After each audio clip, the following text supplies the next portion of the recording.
Hey everyone, you might recognize me and Eric here from the Nintendo Prime Podcast. I just want to let you know before you get into this segment that this merchandise you see on our shirts and on our cups and on anything else you ever see with Nintendo Prime branding on it, you can get in the description below. You can also get the full audio podcast, not segmented, in the description below. And if you would like early access to our podcast, please go over to patreon.com/Nintendo Prime. For $5 a month, you gain early access to the full audio podcast. And Mr. Eric, what do you get for $20 a month? Ooh, you get to join us on a podcast. That is right. So, if you would like to ever be on the Nintendo Prime Podcast, get your voice in front of thousands of other Nintendo fans out there, you know what to do. Hit up that $20 tier on Patreon. Anyways, folks, on to the episode.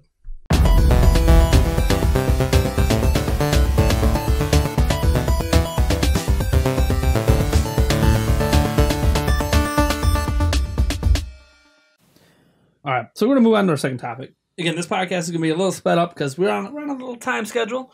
Again, Odyssey. Priorities Odyssey, baby.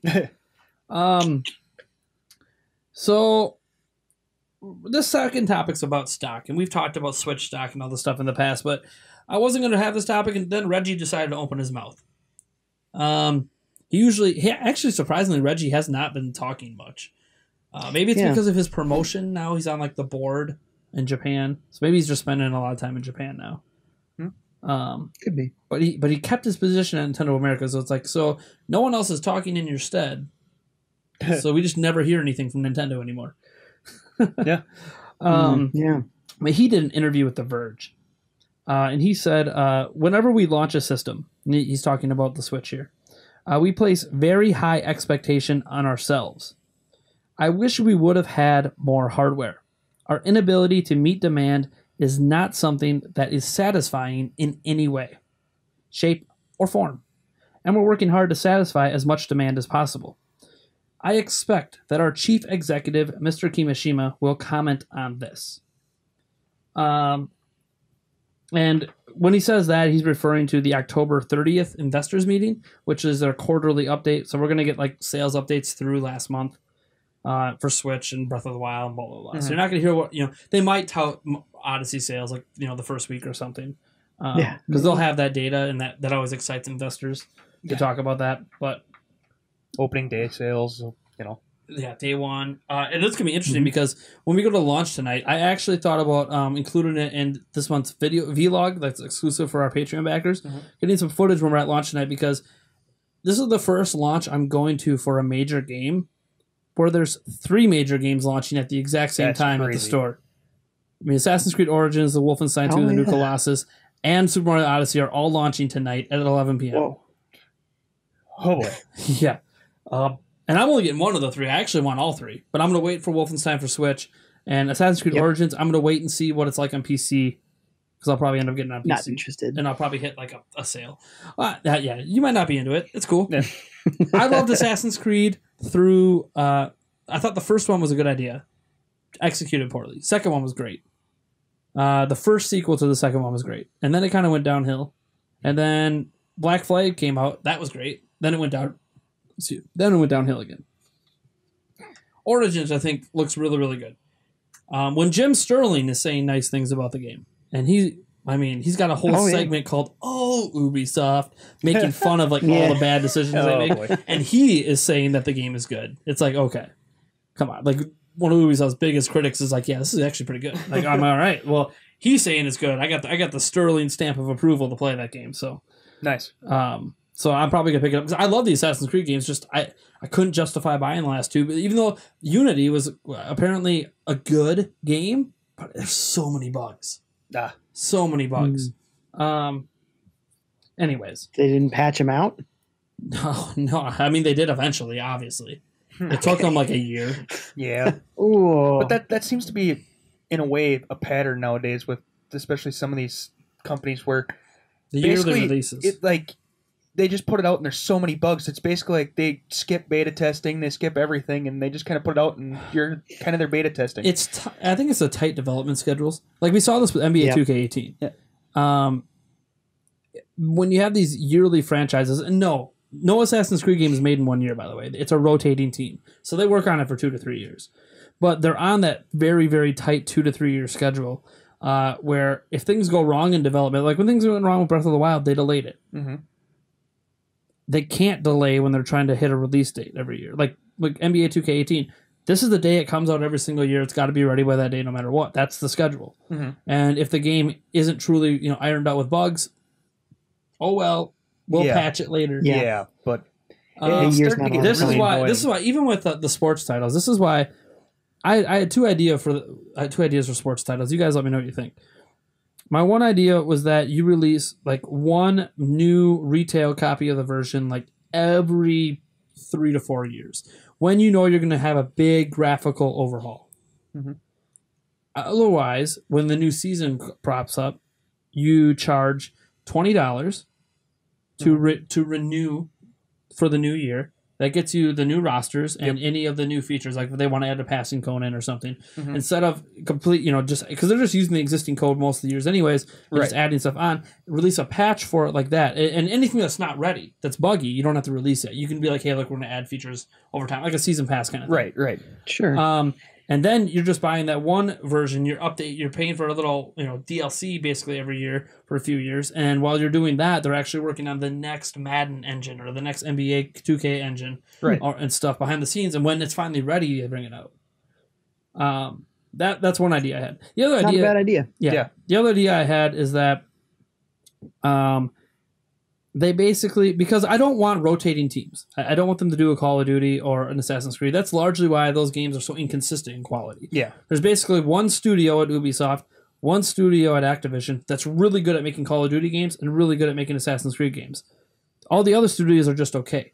Mm-hmm. And you could tell the quality drop off in the years when it's not the main studio releasing the game.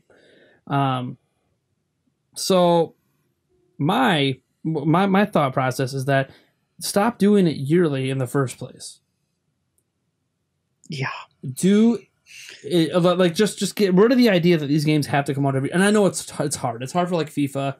FIFA is like one of the best selling games every year. How do you not release a $60 product every year when it's the best selling game every year? Mm-hmm.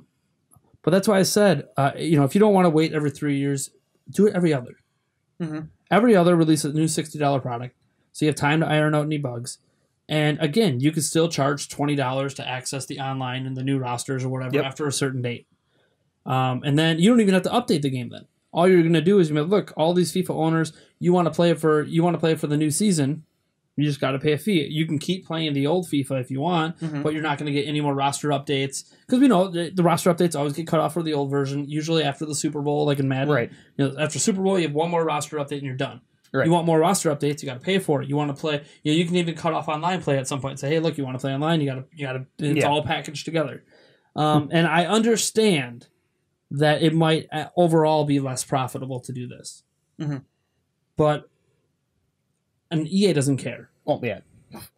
EA, they had a developer who just left BioWare after Mass Effect Andromeda basically come out and admit that EA doesn't care what customers want. They care about what customers are willing to pay for. Right. Ouch. Well, customers are obviously continually willing to pay $60 a pop for these games every year, so they're not going to change. But I'm of mind that you could still get, if you do this every other year thing, you're just going to have a better product, and you can still make money. Yeah, and they already put microtransactions in these games anyway, so they're still making money anyways. Right, but But again, what can they get away with? And this is what they can get away with. So it's the same reason. Ubisoft made a smart decision and took a year or two off on Assassin's Creed. That was a smart move. That was them admitting, we know our quality's been dipping. We got to stop this. Call of Duty's quality dips, and they're just like, whatever. We're still selling over 10 million per year. Exactly. So we still can get away with it, so why would we stop? And now, this year, they're probably going to blow up again because a lot of people are excited for World War II. And it's like, yeah, because Call of Duty used to just be World War II games. Right. So if you screw up that, well, man. Plus Battlefield World War I really got people really excited. Yeah. Because that game's good. That's a good game. Ironically from EA. But it's a good game. So is Battlefront 2. Battlefront 2 is looking really good. Yeah. Oh, man. I know. Man, I wish that was on the Switch. Oh, that'd be amazing. So, did a lot of talking. But I want to hear your guys' thoughts on the stock situation, because that's been one of the big things plaguing Switch. Now, we know it's caught up for now. Holidays haven't hit yet. Could just be trying to get ahead of holidays. And in particular, I didn't mention it here, but he also talked about the NES Classic and how he hopes to blow up the scalper market next year by having plentiful stock on NES Classics next year. So I want to hear, what are your guys' thoughts on the stock situation, and how do you think it's affected Nintendo in the positive or negative? Because there's a lot of people that are on the side that Nintendo purposely shorts the stock to keep the demand high. So there is like two sides to this argument. I'll let you guys talk now. Yeah. Take the floor. I'm done. Go ahead, Eric. Oh gosh, it's kind of nice in a way to actually see the bigwigs come out and actually say, oh boy, we were actually short. We're sorry about that. It's actually nice to see that. But God, I don't know how to really react to it, because I could see both sides of the thing where, Nintendo goes, well, if we just kind of, almost meet demand, but not really, we can keep driving it and, keep advertising it and stuff like that, and people keep wanting it. But at the same point in time, it pisses people off because they can't get a hold of one. Yep. So it's hard to say on how I highly doubt it's true that they were keeping it back on purpose, but it's just one of those things that I guess you'd never know. Yep. I mean, if they were keeping it back on purpose, Reggie basically specifically addressed the scalping community and the high prices there. Oh my goodness. Yeah. I could make so much money off mine right now because I did mod my NES Classic and I've got like Genesis games on it and stuff, and I could probably sell it for hundreds of dollars, honestly. Yeah, it's a situation where even if Nintendo was purposely shorting, they're not purposely shorting it this bad. Yeah. Nintendo, and Reggie's like trying to say, like, we don't like that scalpers are out there selling our products for, way more than what we are. 700% more than the cost of that they're selling it for. Yeah. One, they don't like it because scalpers are profiting a crap load off their hardware. Yeah. And two, they don't like it because they feel it's an anti-consumer practice. Now, they can't stop it. It's legal in the U.S. They can't do anything about it. For scalp, like they can't say, we have all rights to resell the products that we buy. But you combat it by having enough stock. And I think that's where Reggie feels bad, because he's like, this should have never happened. Right. Yep. He basically says, it's hard. We sometimes undershoot, but this is bad. Yeah. We should have never been this bad. Right. We can't be this bad. I feel like they maybe wanted a little bit of short stock, but just a little bit, just for a little bit of buzz. But I think they're consistently underestimating their swing back into popularity, because it's happening with Amiibo, it's happening with their classic line of consoles, happening with Switch. It's just kind of everything they're putting out. And they're really not as big of a company as you might think that they are. Once you start getting into companies that are worth billions of dollars of business every year, there's a big difference between a company that does like $10 billion of business and a company that does like $100 billion of business. So they're a big company, but they're not nearly as big as like a Sony or that kind of thing. So when they're having supply problems, I really honestly believe that they planned for one thing and something else did happen. Whether they planned to be slightly short or not is one thing, but they didn't plan to have the NES Classic be so woefully understocked. That was not part of the plan. Yeah. There's no way. But then again, they should have known that was going to be a highly popular thing, because they should have. It's one of your two, probably, that and the SNES are probably your two most popular systems. Yep. Ish. But to be fair, they were listening to years to everyone saying, stop making us buy the same games over and over again. And here's a console with no online connectivity, no way to download additional games. And they thought, well, if they're really sick of it, they won't buy it. These are for the people that don't really play our consoles, but they might be interested in a retro plug into your TV thing. And they were surprised to learn, oh, but it also looks really cool on your bookshelf, even if you don't play it. So everyone wants it. Right. Well, I mean, there's the collector's value.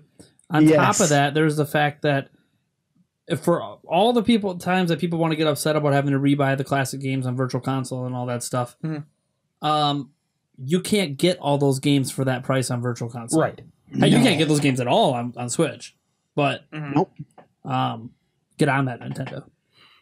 I don't know what you're thinking over there, but at least, like, if you're not going to do Virtual Console, at least tell us. Get the flack over now while things are going high. You know, looking at the level of emulation they're doing on these things, I can't help but think that there is a larger emulation effort happening. So it's coming one day. I can feel it in my bones. Can feel it. Yeah, it's an interesting situation, I think. If you think about launch month, I think they were prepared for launch month. I know, like, prepared for launch month, you couldn't find the system during launch. I understand. PlayStation 4 moved about 2.5 million or so in its first 30 days on the market. Now, its first month of the half, it ended up moving like 3.5 million. It moved like 1.3 million in the last couple of weeks before Christmas. Like, okay, cool. And that was just like in the US. So, yeah, it was very impressive. Nintendo, you know, we're coming off a generation of failing. You know, they didn't not sell even 3DS. Like, it was not big numbers, especially at launch. So they're like, look, you know, we're going to have 2 million ready worldwide, and we are prepared to move it. They moved 2.7 million or 2.8 million or something like that year one or first month. And Reggie Fils-Aimé said, hey, look, we flew airplanes to get this stuff out. And they wanted the maximized launch month because that was the final month of last fiscal quarter. So they basically knew, hey, look, we're gonna have a bad fiscal year, but we want to show that there's growth at the end, right? To excite people about the following fiscal year. So I think they were prepared. I don't think there was any purposeful shorting that first month. And you could argue that flying those planes over is why month 2 didn't have a lot of stock, because the stock they would have had was the stuff they flew over in the first place. So I can almost excuse even month 2. But then you start getting to month 3, month 4, month 5, month 6. And then it appears there's no catching up, because if you look at the sales numbers, they're leading in sales in the US and leading in sales in Japan, but the overall number of units that are selling for month to month are largely the same amount. So if that ramp up in production we're supposed to see, it didn't seem like it was happening. Right.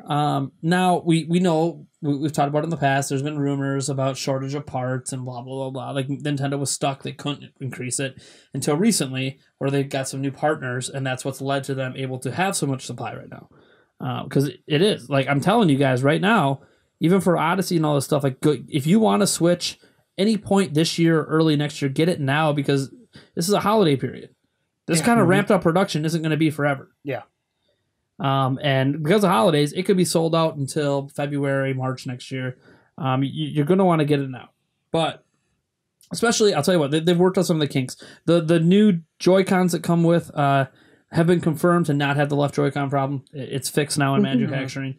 So, like, all the issues that Switch had, I mean, if you think that the fact it has a plastic screen is an issue, well, they're not going to fix that.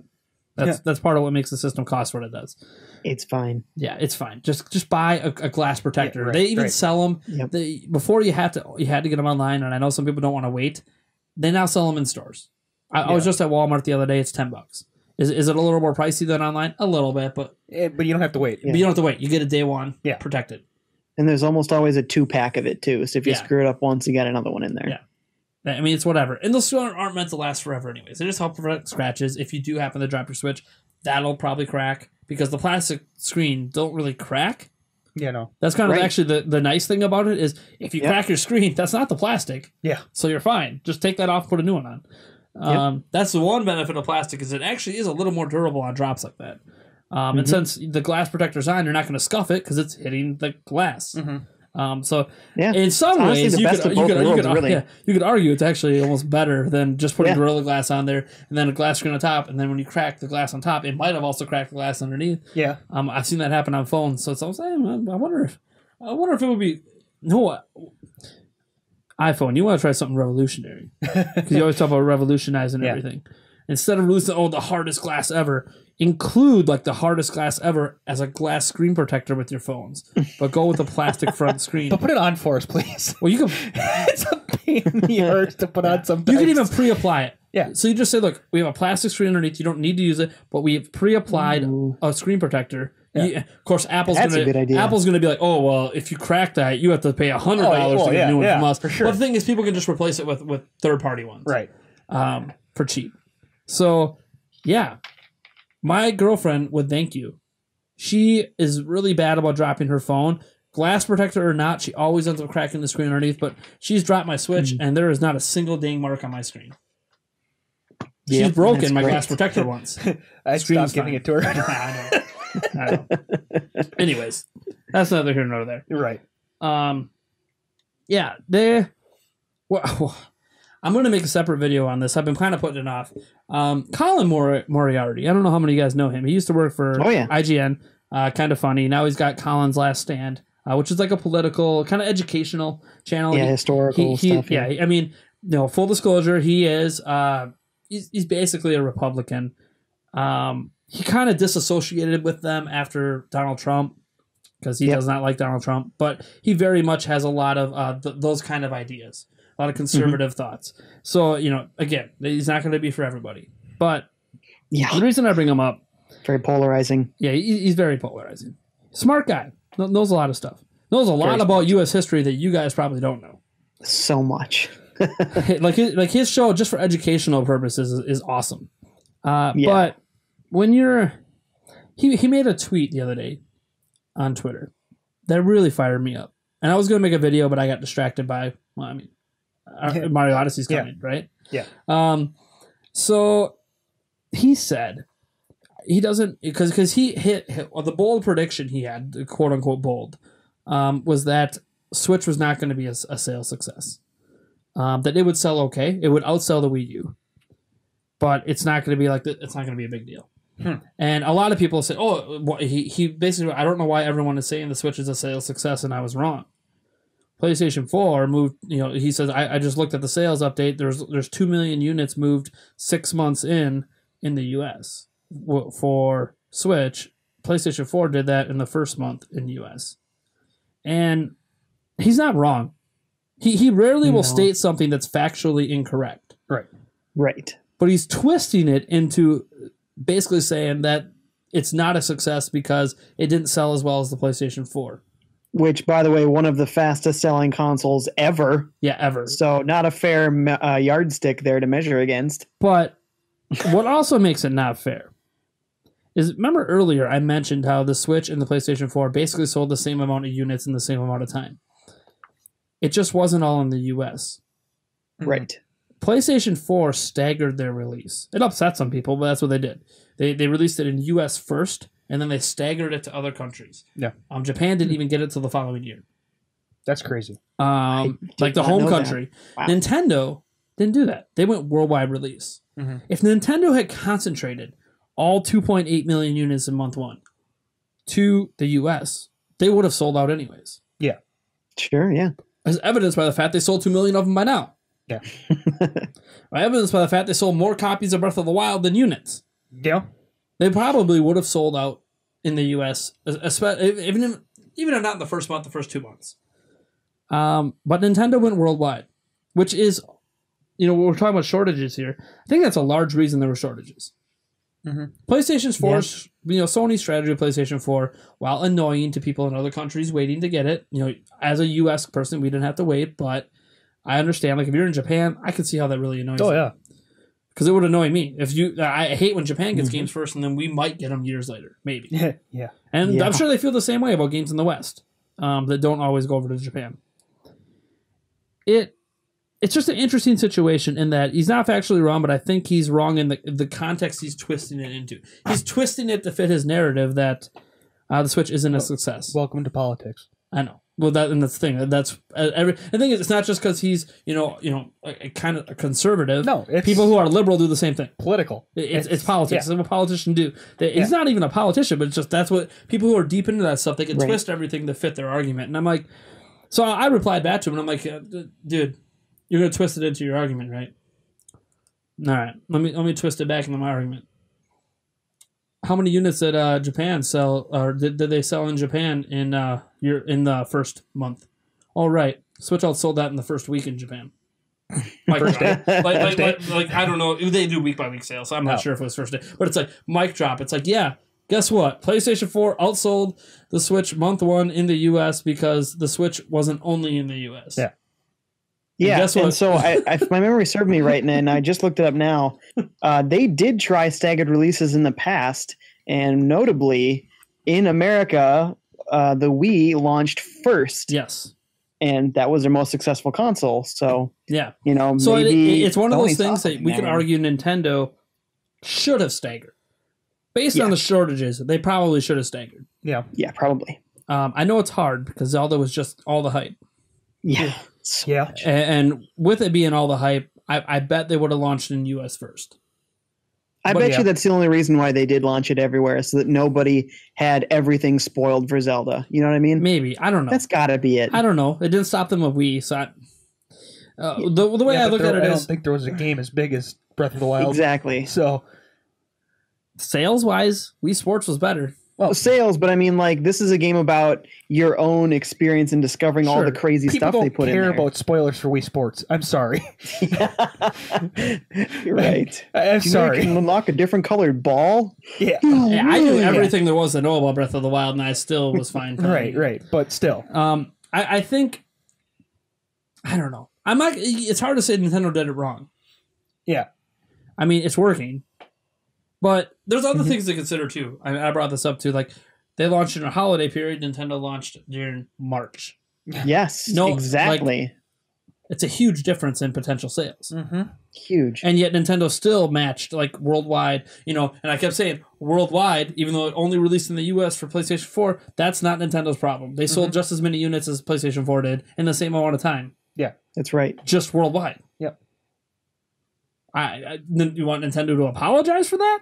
I mean, I don't know. It's all semantics, but it just really frustrated me because obviously the big issue is the stock. It's stock. It's been the issue with Switch the whole time until recently, and it's still an issue in Japan. Japan still can't make enough of these things for their people, and that's why I almost wish maybe they should have staggered because Wild Breath of the Wild obviously sold it's like one of the best selling Zeldas ever in Japan.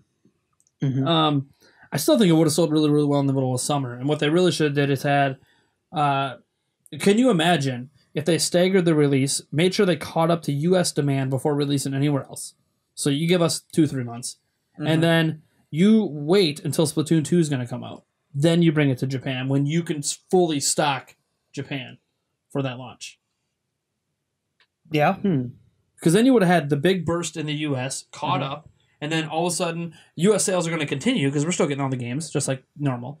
Really, U.S. sales probably wouldn't have moved much in terms of units after they catch up. Like, it would have sold more initially, and then it would still be, like, top of the charts every month like it is now. Right. But then in Japan, it would have been, like, instead of them selling, 70,000 units a week, or this a week, or that a week, they could have sold, like, 2 million of them day one because that's how many people want to play Splatoon 2 and Zelda. Yeah. Yeah. They could be ahead of their numbers right now. If they had just managed it differently. And again, they'd have to have the supply. Well, but that's the thing. They could have, because literally the entire world's supply would have went to the U.S. That 2.8 million, that would have all been U.S. Yeah. That 4.7 million they sold by June, that would have been all U.S. There would have been no one else that got it. And if we move 4.7 million in the U.S., then Colin Moriarty could just, like, do a little suck it motion over here. It's like, that's better than PlayStation 4. Yeah. So now what? But yeah, I have mad respect for Colin Moriarty. It was just a comment that irked me. People that want to hate on Nintendo always find a way to twist things. Oh, yeah. Nintendo fans, I'm a Nintendo fan. We find a way to twist things as well. But, like, the facts are the facts. The Switch is selling well. Yeah. Is it going to continue? I don't know. We did a podcast on that last week with Wolf Den. It looks like it's going to continue. No reason to think it's not if they keep games coming out. Well, here's the thing. It is a fair point whenever someone brings this up. Yeah, but Odyssey and Breath of the Wild, you're not going to have that every year. I'm like, right. Well, no, yeah, I get that. Yeah, I mean, it's true. But the thing is, we don't even know the impact of Odyssey on sales yet. Right. Right. I can't wait to see the sales for October. There's going to have almost a full week or like 5 days worth of Switch sales for October. I can't wait for the NPD. Yeah. Like, I would be surprised if it sells like 1 million units. That would be crazy. Before Black Friday. That'd be nuts. They might not have any units for Black Friday. We'll find out. When we go to GameStop tonight, if there's no more Switches, we know. Yeah, right. Because they've had like plentiful Switches for weeks. Yeah. And all of a sudden, nope, we're out. Everyone showed up to buy Odyssey. Yeah, right.